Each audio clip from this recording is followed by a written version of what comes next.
paham juga mengenai konsep trade off itu harusnya paham ya kenapa akhirnya pemerintah itu harus memilih gitu. Ilmu ekonomi ya kita mengasumsikan bahwa semua pendapatan kita itu dibelanjakan, semua pendapatan kita itu dikonsumsi. Di 2020 dan 2020 ya 2020 lah ya itu kan diturunkan gitu, tapi belanjanya itu diperbesar.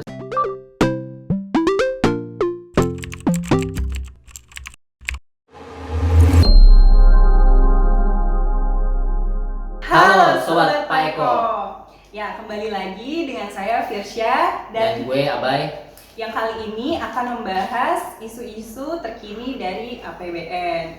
Nah, sebelumnya kami mau berterima kasih atas partisipasi dan apresiasi Sobat Melek semuanya karena udah follow Melek APBN dan YouTube channel dari Melek APBN sendiri. Good job. Nah, jadi kita tuh kemarin di Instagram itu Nampung. Bukalapak ya. Bukalapak. Bukalapak. Ini bukan lagi promosi ini ya, startup ya. Aduh, gimana tuh? Enggak ya. Jadi kemarin kita tuh buka kolom pertanyaan gitu. Iya. Jadi untuk sesuai dengan tujuan Melek APBN, kita di sini pengen sobat-sobat semuanya itu untuk memahami seluk-beluknya APBN. Jadi terbuka banget buat sobat Melek semuanya untuk bertanya-tanya seputaran APBN. Betul ya Kak Bay? Atau isu-isu ekonomi lah gitu yang secara umum gitu ya. Betul. Dan oleh karena itu melalui Instagram @melekapbn kita menerima banyak banget pertanyaan yang menarik gitu. Berapa ribu pertanyaan tuh, Fir? Waduh. 1999. Iya, kurang satu. Kurang satu.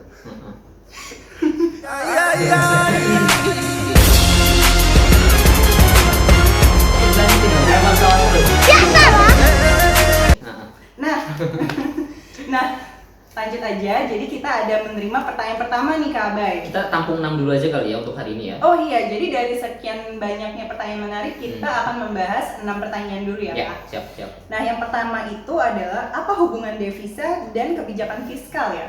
Oke. Mungkin bisa ya Kak dijelasin sebenarnya devisa itu apa, kebijakan fiskal itu apa gitu. Oke, kita jadi gini, sebetulnya hubungan antara kebijakan fiskal dan devisa ini agak nggak punya hubungan secara langsung ya, karena dua otoritas yang memegang kedua ini ya berbeda gitu ya. Devisa dipegang sama bank sentral atau di Indonesia tuh Bank Indonesia. Kalau kebijakan fiskal yang megang itu adalah pemerintah gitu, atau dalam hal ini diwakili oleh Kementerian Keuangan kayak gitu. Nah, devisa dulu ya. Jadi kalau devisa itu secara harfiah dijelaskan itu adalah barang yang dapat digunakan sebagai alat pembayaran internasional. Nah, bentuknya itu macam-macam ya, dan yang paling paling utama itu adalah valuta asing gitu ya. Jadi valuta asing yang dipegang oleh bank sentral, yang kewenangannya sepenuhnya dipegang oleh bank sentral, yang digunakan untuk tadi alat pembayaran internasional gitu ya. Bisa bentuknya dolar US gitu ya, yen Jepang dan seterusnya gitu. Nah, itu devisa. Nah, sementara itu kebijakan fiskal yang dikeluarkan oleh pemerintah atau melalui Kementerian Keuangan itu instrumennya itu dua gitu ya, belanja pemerintah dan penerimaan pajak, yang itu tercermin di dalam APBN gitu. Nah, belanja pemerintah itu entah itu apakah dinaikkan atau dikurangi, yang sebenarnya setiap tahun pasti bertambah gitu ya. Nah, penerimaan pajak ini nih gitu ya, yang bisa dinaikkan targetnya atau diturunkan gitu. Nah, diturunkan target penerimaan ini ada pada saat, contohnya adalah di saat pandemi ini kayak gitu. Jadi target penerimaan kita 2020 dan 2020 lah ya, itu kan diturunkan gitu, tapi belanjanya itu diperbesar kayak gitu. Di sektor kesehatan ya. Untuk pandemi ini sebetulnya besar tuh di sektor ekonominya justru gitu. Melalui program PEN itu gitu. Jadi nanti melebar kemana-mana ya. Tapi intinya adalah ya itu belanja pemerintah itu adalah part of kebijakan fiskal kayak gitu. Oke. Semoga menjawab ya. Jadi semoga bisa teman sobat Melek APBN itu sekarang bisa ngebedain sebenarnya devisa itu apa dan kebijakan fiskal itu apa gitu, dan lebih kaitannya seperti apa. Oh, tapi mungkin ini juga Fir ya. Sebenarnya tadi kan gue bilang mereka tuh nggak berhubungan secara langsung, tapi secara tidak langsung itu sebetulnya perlu ada sinergisasi ya antara dua otoritas ini, bank sentral dan pemerintah gitu. Jadi masing-masing itu memang independen satu sama lain, Tapi perlu ada menjalin komunikasi atau hubungan yang baik ini antara keduanya gitu ya untuk mendorong keseimbangan ekonomi gitu. Terutama pada saat apa namanya kondisi pandemi ini gitu. Jadi otoritas moneter, otoritas fiskal intinya mah harus ngomong satu sama lain gitu. Meskipun mereka independen satu sama lain. Gitu. Jadi walaupun merupakan otoritas yang berbeda, tapi tetap dibutuhkan sinergi ya dalam perekonomian di Indonesia. Betul sekali. Ini ada yang menarik juga nih Fir, nanya tentang trade off nih. Coba lihat. Nah ini ada pertanyaan nih kan yang mengenai trade off itu sebenarnya kenapa sih harus ada trade off jika memang ekonomi itu untuk kesejahteraan atau welfare? Nah, ekonomi untuk kesejahteraan atau welfare itu betul banget dan itu memang fungsi dari pemerintah ya melalui salah satunya kan instrumen APBN gitu ya, memberikan kesejahteraan kepada masyarakat, menyediakan barang publik dan seterusnya. Nah, sebetulnya penanya ini kalau sudah paham juga mengenai konsep trade off itu harusnya paham ya kenapa akhirnya pemerintah itu harus memilih gitu.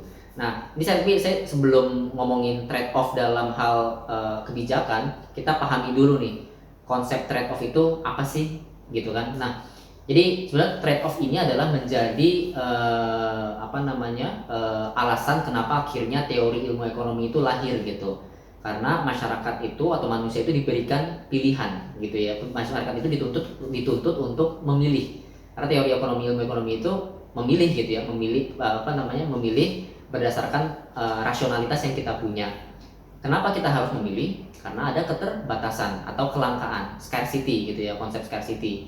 Nah, sehingga muncullah trade off ini gitu ya, bahwa kita harus memilih satu pilihan dan mengorbankan pilihan lainnya, kayak gitu. Nah itu kan trade off ya.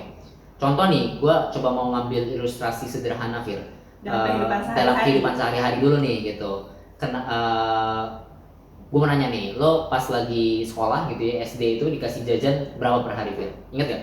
Per hari, let's say 5.000 lah. Let's say 5.000 gitu ya. Gak terlalu banyak. Gak terlalu banyak.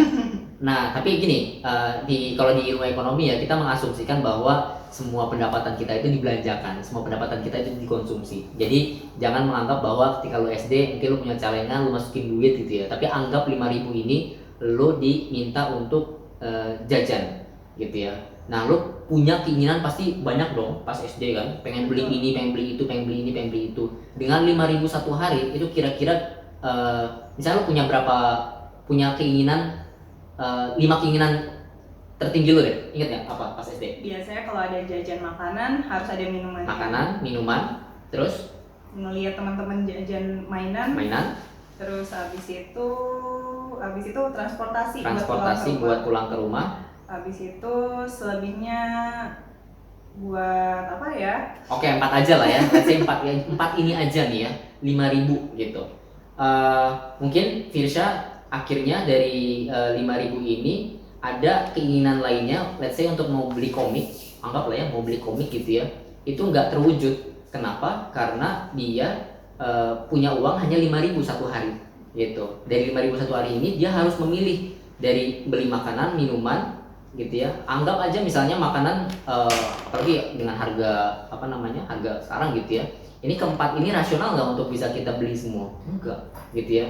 Jangan beli komik gitu ya yang nggak masuk ke list prioritas gitu. Buat beli mainan aja gitu ya, transport itu penting lah ya. Buat mainan aja mungkin nggak kesampaian nih gitu. Dia harus mengalokasikan 5.000 itu untuk beli makan siang, minum, sama pulang pergi gitu. Jadi buat mainan nggak ada gitu. Nah itu kan dia harus memilih dan dia harus mengorbankan membeli mainan karena dia harus menggunakan 5.000 itu untuk beli makanan, minuman, sama pulang pergi gitu. Nah itu konsep trade off. Dan itu dihadapi juga tentunya oleh pemerintah gitu ya pada saat mengalokasikan belanjanya di APBN gitu.